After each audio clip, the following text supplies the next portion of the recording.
বন্ধুরা, আজকের এই ভিডিওতে আমি আপনাদের বিশ্বের এক কঠিন বাস্তবতার সাথে পরিচয় করিয়ে দিব।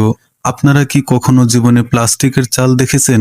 অথবা আপনি কি জানেন যে বিশ্বে রাবারের ডিমও তৈরি করা হয়? তাহলে কেমন লাগবে এটা শুনে? নিশ্চয়ই আপনার খুব খারাপ লাগবে। খাবারের জিনিসের মধ্যেও ভেজাল মেশানো হয়। তাহলে চলুন জেনে নেই এমন সব অদ্ভুত জিনিস সম্পর্কে যা আজ আমাদের খাবারের সাথে মেশানো হচ্ছে। তাই অনুরোধ থাকবে ভিডিওটি শেষ পর্যন্ত দেখতে থাকুন।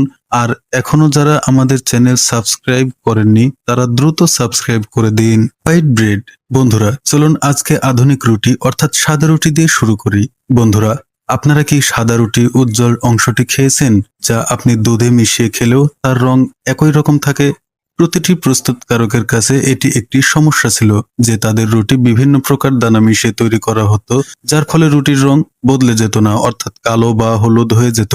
তাই প্রতিটি প্রস্তুতকারকের সামনে চ্যালেঞ্জ ছিল যে কিভাবে সাদা রুটির রং সাদাই রাখা যায়। তখন প্রস্তুতকারকরা একটি বুদ্ধি খাটিয়ে পটাশিয়াম ব্রোমেট নামক এক ধরনের ক্যান্সার সৃষ্টিকারী রাসায়নিক পদার্থ এতে মিশিয়ে দেয়। এর ফলে রুটি দ্রুত সাদা হতো এবং রং একই রকম থাকতো। বন্ধুরা, আপনারা রুটিকে এটি সাদা করলেও এতে মেশানো ক্যান্সার সৃষ্টিকারী পদার্থ আপনার জীবন কেড়ে নিতে পারে। এ কারণে কিছু দেশে এটি নিষিদ্ধ, যেমন কানাডা, ব্রাজিল, ইউক্রেন ইত্যাদি। তো বন্ধুরা, যতটা সম্ভব